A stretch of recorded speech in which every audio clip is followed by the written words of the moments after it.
No ano de 538 a.C., a cidade de Babilônia viu a ascensão de um novo governante, Ciro, um monarca persa conhecido por sua benevolência. Ao conquistar Babilônia, ele fez uma proclamação notável. Todos os povos que haviam sido forçados a deixar suas terras natais poderiam retornar com uma condição. Deveriam erguer um templo e nele adorar seu Deus, honrando seu nome. Entre os muitos deslocados, apenas cerca de 50.000 judeus aceitaram o chamado para voltar à sua terra ancestral. O restante, tendo se estabelecido e prosperado como comerciantes nas rotas comerciais vitais de Babilônia, preferiu permanecer. A perspectiva de retornar a Jerusalém não era tão atrativa. A cidade carecia das vantagens econômicas de Babilônia e apresentava um futuro incerto. No entanto, para aqueles que decidiram retornar, a liderança veio na forma de dois homens notáveis: Zorobabel, um príncipe cujo nome significava semente da Babilônia, e Josué, o sumo sacerdote. Zorobabel, nascido durante o exílio e sem nunca ter visto a terra prometida, carregava um peso especial em seus ombros. Como neto do último rei legítimo, ele era o último membro remanescente da linhagem real de Davi. Seu retorno era vital para cumprir a promessa divina de que sempre haveria um descendente de Davi no trono de Israel. O retorno não era motivado por ganhos materiais. Aqueles que escolheram voltar sabiam que não encontrariam riqueza ou facilidades. Eles enfrentariam a árdua tarefa de cultivar uma terra negligenciada por 70 anos e reconstruir uma cidade sem muralhas. No entanto, movidos por um profundo sentido espiritual e pela promessa de restauração divina, partiram com esperança e determinação, prontos para reconstruir não apenas suas casas, mas também seu vínculo com o sagrado. Quando Zorobabel e Josué finalmente pisaram na terra que seus ancestrais haviam deixado para trás, eles tinham um plano claro. A construção de um altar era a primeira ordem de serviço, seguida pelo erguimento de um templo que o envolveria, marcando o restabelecimento do povo como verdadeiros seguidores de Deus. Este não era um pequeno feito.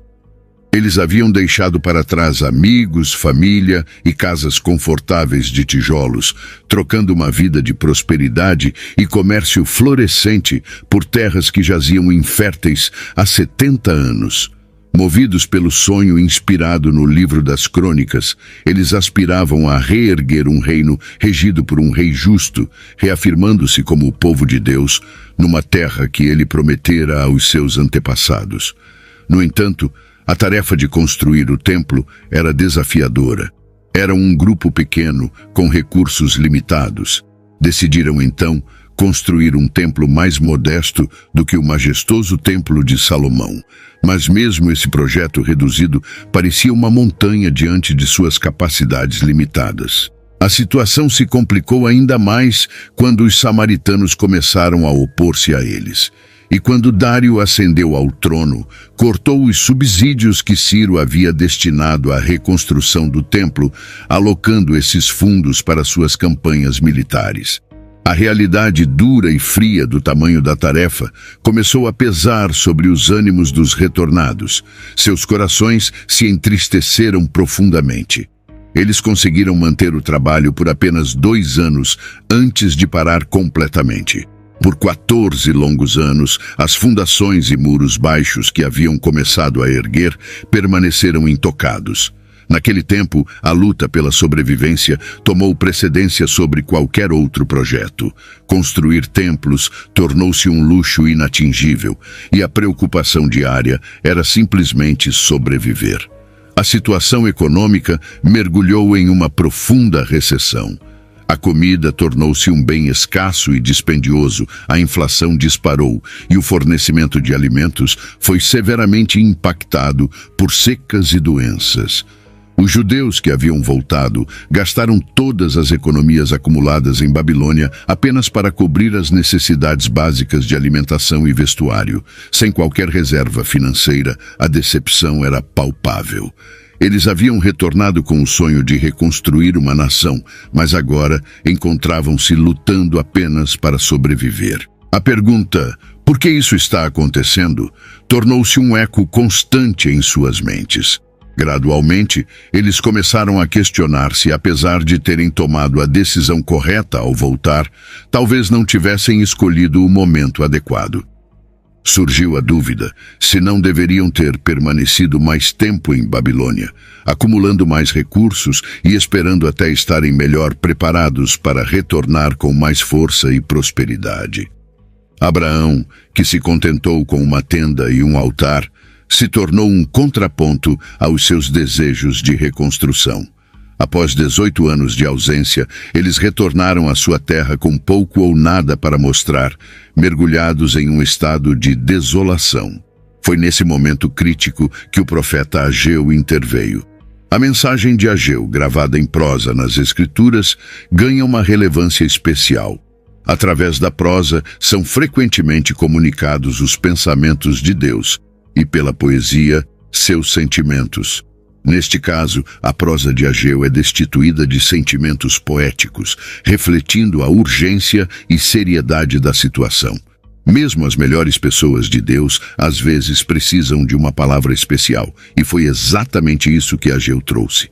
Uma série de mensagens desafiadoras, destinadas a reacender o ânimo do povo. Sua missão era motivá-los a retomar o trabalho e reconstruir o templo que Deus lhes havia incumbido. No coração das Escrituras, encontramos Ageu, capítulo 1, versículos de 1 a 15, uma passagem que ecoa com um chamado divino urgente.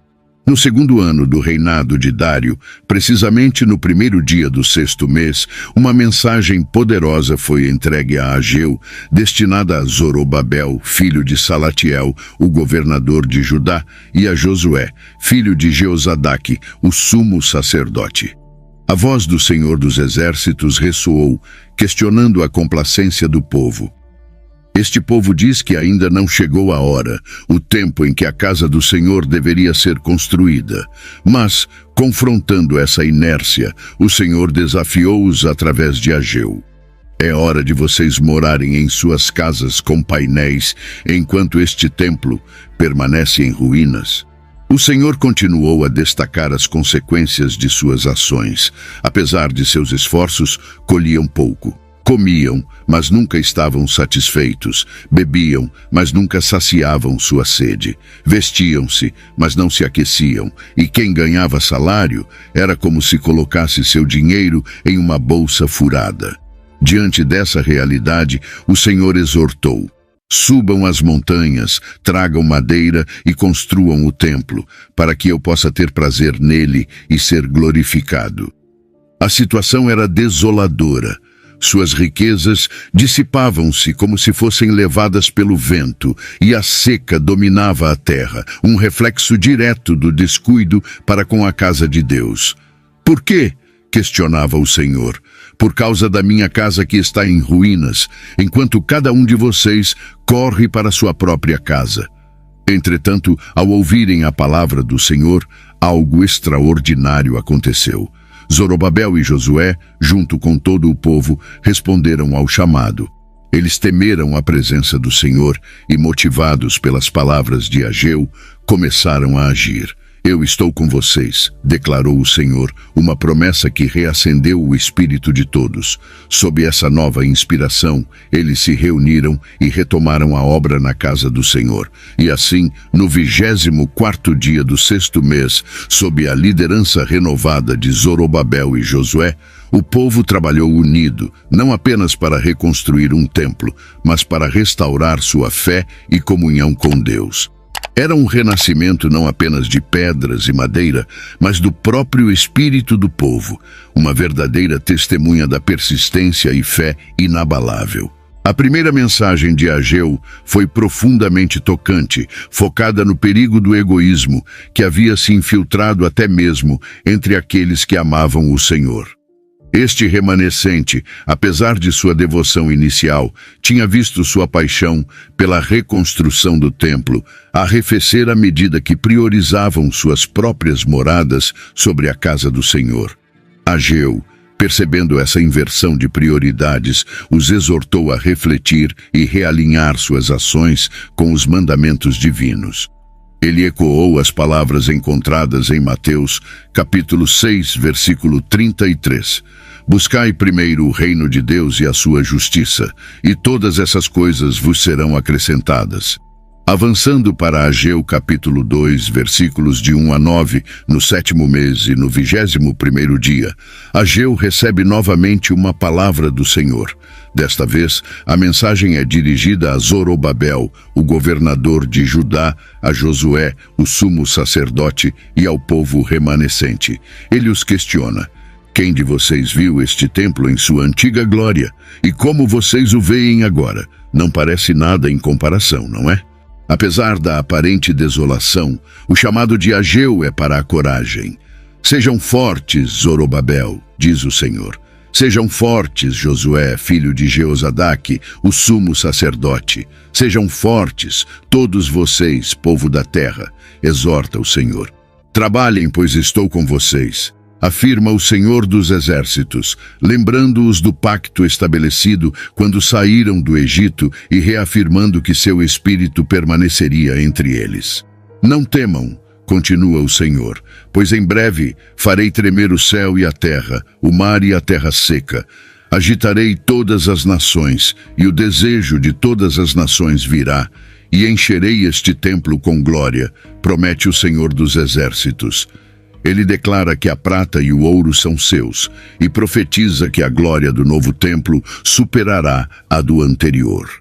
E neste lugar eu darei paz, declara o Senhor dos Exércitos, sinalizando não apenas a reconstrução física do templo, mas também a restauração espiritual e a renovação da paz entre seu povo. Cerca de 7 semanas após a primeira mensagem, uma segunda mensagem foi transmitida, na esteira de um renovado fervor e determinação por parte do povo em realizar a obra do Senhor.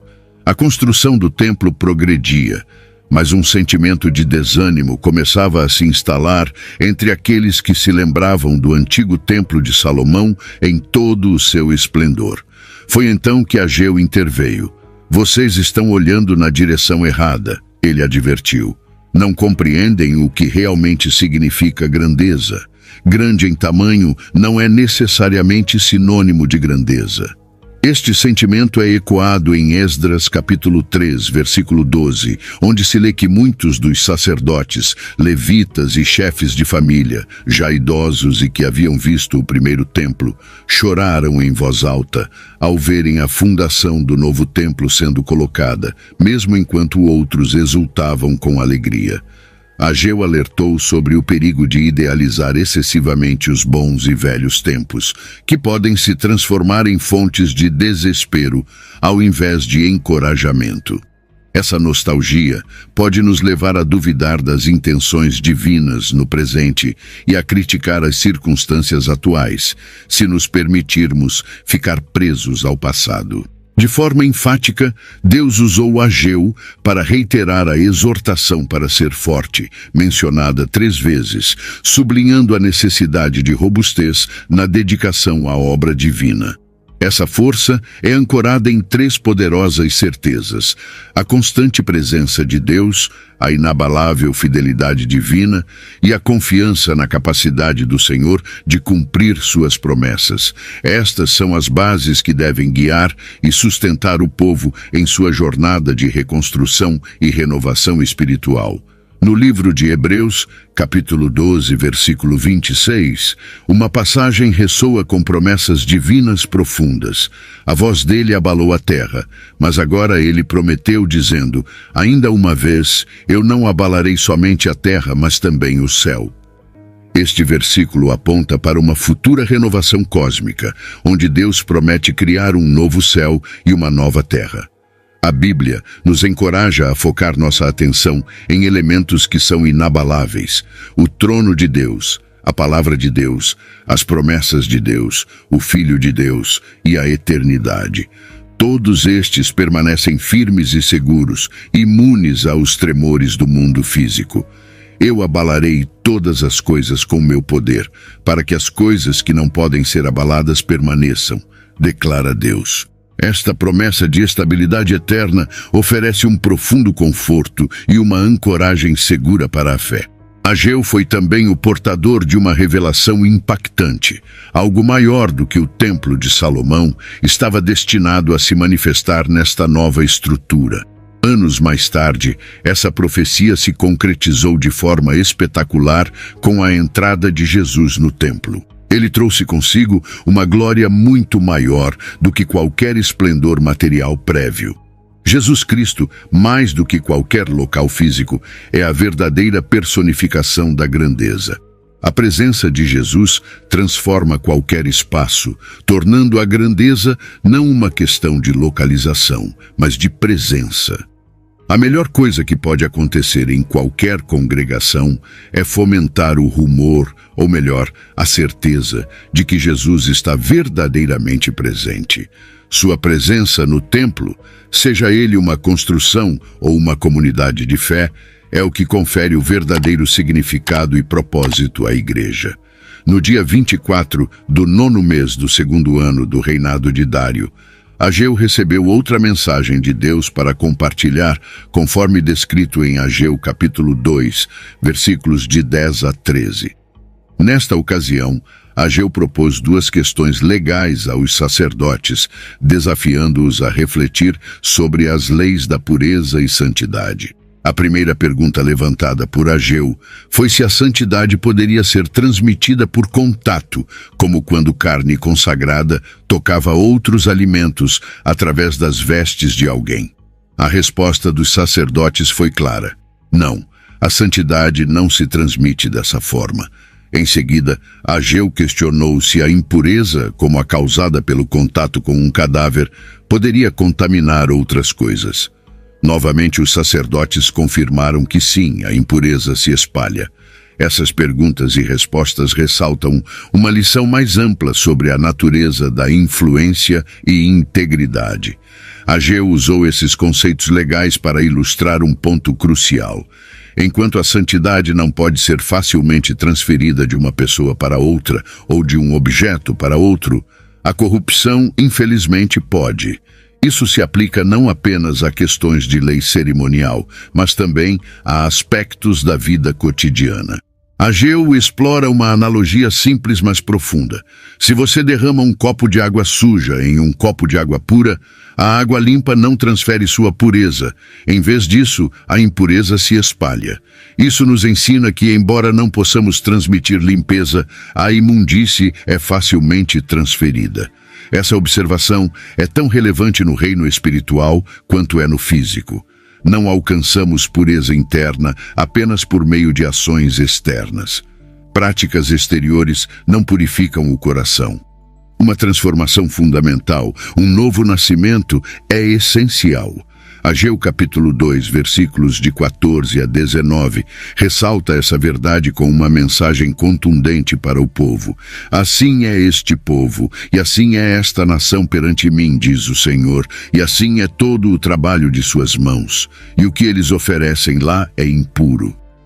Ageu desafia o povo a refletir sobre suas ações e suas consequências desde o tempo em que começaram a reconstruir o templo. Ele lembra como, apesar dos sinais de advertência, pragas, mofo e granizo que devastaram seus esforços, eles ainda não haviam se voltado sinceramente para Deus. Considere agora, desde hoje, desde o 24º dia do 9º mês, desde o dia em que a fundação do templo do Senhor foi lançada, Ageu declara, apontando para uma mudança iminente. Apesar das dificuldades e da falta de frutos, ele anuncia uma virada. A partir de hoje, eu os abençoarei. Esse princípio de renovação e redenção encontra um eco profundo em 2 Coríntios capítulo 5, versículo 17, onde se lê: portanto, se alguém está em Cristo, é nova criação. as coisas velhas já passaram, eis que todas as coisas se tornaram novas. Esse versículo sublinha a promessa de uma transformação completa para aqueles que estão em Cristo, destacando que a verdadeira purificação e renovação vem de dentro, através de uma profunda reconexão espiritual e transformação pessoal. No dia 24 do mês, Ageu recebeu novamente a palavra do Senhor, conforme documentado em Ageu, capítulo 2, versículos 20 a 23. Nesta ocasião, a mensagem foi dirigida especificamente a Zorobabel, o governador de Judá. O Senhor prometeu uma mudança drástica. Vou abalar o céu e a terra, transtornarei o trono dos reinos, destruirei a força dos reinos dos gentios, derrubarei as carruagens e os que nelas montam, cavalos e seus cavaleiros cairão, cada um pela espada de seu irmão. Neste contexto de transformação, o Senhor afirmou a Zorobabel: Eu te tomarei, Zorobabel, meu servo, e te farei como um anel de sinete, porque eu te escolhi, diz o Senhor dos Exércitos. Este pronunciamento, que coincidiu com a data do terceiro anúncio, o dia 24 de dezembro, segundo o nosso calendário, trouxe uma mensagem de fortalecimento direcionada a Zorobabel, um líder que enfrentava desafios tanto externos quanto internos. Os servos de Deus, como Zorobabel, precisam de encorajamento constante e desafios para permanecerem fiéis, especialmente quando confrontados com adversidades. Essa mensagem também serve como um lembrete de que não devemos depender unicamente de nossas próprias forças para realizar a obra de Deus. Em vez disso, devemos confiar e reivindicar a força de Deus para nossos esforços. A instrução divina para Zorobabel ressoa até hoje: servir ao Senhor de forma significativa e poderosa, aproveitando a força que Ele oferece. No contexto da comunicação daquela época, quando um documento escrito continha promessas do rei, era comum o rei usar seu anel de sinete para selar o documento, garantindo sua autenticidade e importância. O uso dessa metáfora para Zorobabel sublinha sua significância especial na genealogia do Senhor, como mencionado em Mateus capítulo 1, versículo 12. E depois que foram levados para a Babilônia, Jeconias gerou Salatiel, e Salatiel gerou Zorobabel.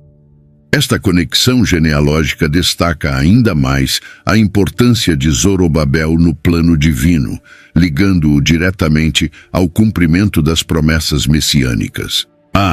Quão magnífico é quando Cristo deixa sua marca em nossas vidas, assim como disse a Zorobabel através de Ageu: Eu escolhi você. Imagine Deus examinando o vasto campo da humanidade e escolhendo você especificamente para um propósito divino. Reflita sobre os projetos que você iniciou. Talvez seja o ensino, o serviço a Deus ou a criação de filhos. Todos estes são empreendimentos nobres, dignos de serem priorizados e completados com zelo. Para fortalecer seu espírito e inspirar sua jornada, considere estas 3 prioridades essenciais. Primeiro, abrace a promessa de que o Senhor está com você. Esta certeza deve ser a base de sua coragem e determinação. Segundo, antecipe as bênçãos de Deus. Mantenha uma expectativa viva de que os frutos do seu trabalho, feito em fé, serão ricos e abundantes. Terceiro, reconheça e valorize que Deus escolheu você. Essa escolha não é um acaso. Ela vem com o reconhecimento de que você possui habilidades únicas que podem ser usadas para servir de maneiras que mais ninguém pode. Deus nos exorta a permanecer fiéis e a continuar trabalhando para o Senhor. Em cada ação, em cada decisão, lembre-se de que você está cumprindo um chamado divino. Não apenas execute suas tarefas, viva-as como uma verdadeira vocação, sabendo que cada pequeno passo é parte de um plano maior, guiado pela mão de Deus. Continue firme e saiba que em tudo o que você faz, você não está sozinho. Deus está com você, fortalecendo você, abençoando sua jornada e usando sua vida para refletir sua glória.